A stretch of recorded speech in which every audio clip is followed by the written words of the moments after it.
Today is our last episode of Season 3. Stay tuned because Season 4 is coming up this spring.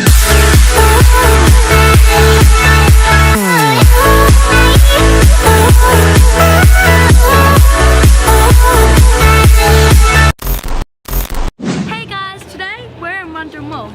We're here for the media call of The Wizard of Oz. We're so excited since we both loved the show since we were little. Here we go! Walk this way!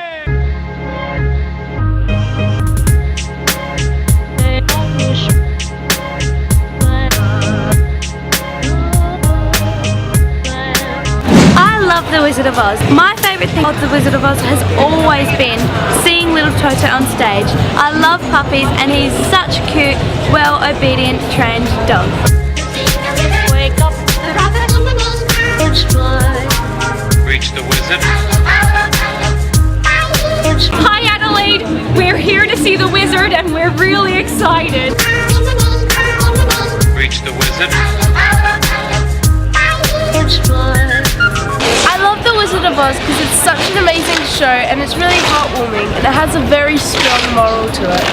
My favourite character is definitely the Tin Man because he humours me whenever he falls over or needs to be oiled. There was the Wizard of Oz is one because of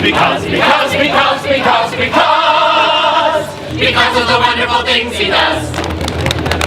We're off to see the wizard, the wonderful Wizard of Oz. We've got tales from Roald Dahl, some tales we got from off the shelves, some tales we heard from magic elves. Some tales we got from the library and other tales from Grandma Dee. I love performing in this show because really it's an opportunity to have as much fun as I can possibly have. To be as physical as I want, to be as expressive as I want, and just to really just hang out with some cool people for a week as well. As a drama teacher myself, I think it's amazing that these performances encourage the children to go out and read the literature themselves. I think it's really important these days to get kids involved in the drama and wanting to read different stories, and Roald Dahl is so well known for these amazing books that he's written. So yeah, I think it's absolutely amazing and I love to be a part of it. I work in radio, so it's a lot of solo work and I'm in a studio alone. I don't really have a team, I just work by myself, I produce myself. So working with this company is great because you do work as a team, you meet lots of interesting and fun kids, you go to heaps of different schools, every school has a different personality, and it's really nice getting to know all the children because they really enjoy watching the Roald Dahl stories come to life. I've done lots of performances and most of the performances I do are on a stage, and so it's really great coming into these kids' schools and going into their gymnasiums and doing Roald Dahl just in front of them and seeing the joy out of their faces so close up. I think that's probably one of the most rewarding things out of it.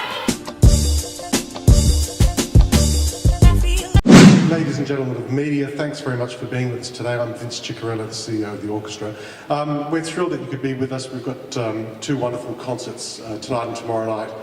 Tomorrow night you can't get a ticket for love or money. There's still a handful of tickets available for tonight. We've got a stellar cast under the control of the inimitable John Foreman.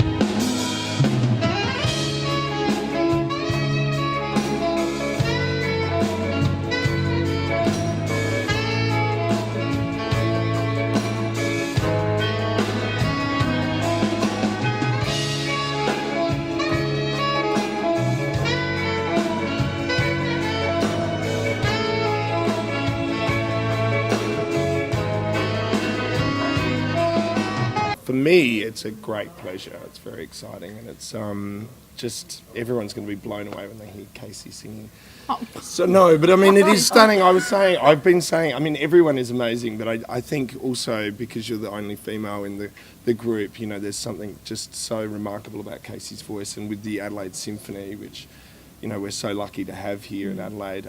It's just going to be a beautiful night. I just sit there and listen and close my eyes. And what is it like for you guys to be singing with a live orchestra, I guess, of this calibre? We're pretty proud of the Adelaide Symphony Orchestra here. It's absolutely amazing. I've never performed with an orchestra before, so this is pretty up here. So and the songs sound amazing, and John Foreman just Yeah, MD. the arrangements are The- beautiful. oh, I mean, stunning. it's it's not like a karaoke show, so we're doing our own take on them. But you can't get away from what George Michael created.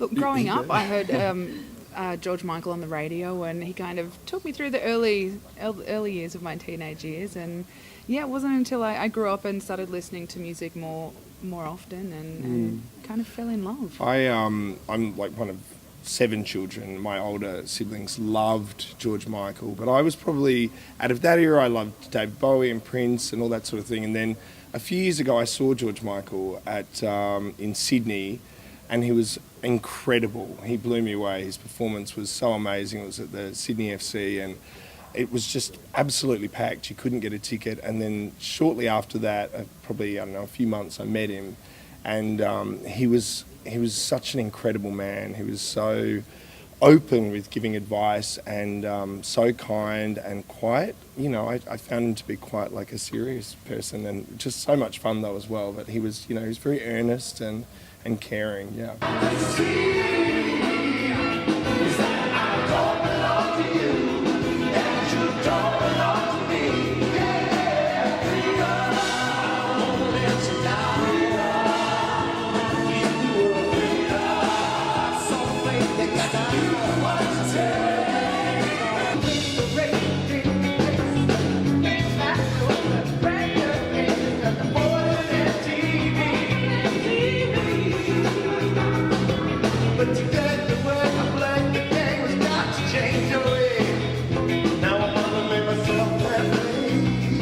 We're 100% ready to go. How many's in the symphony?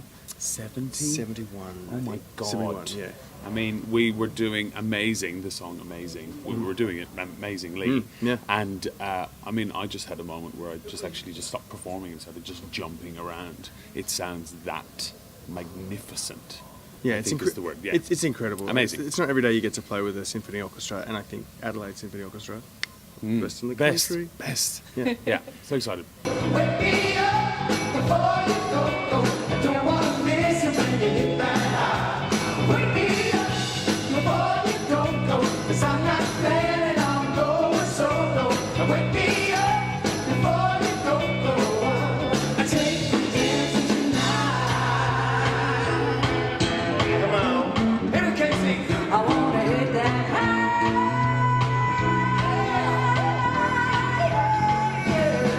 I think the great thing about the show is that the songs all suit us.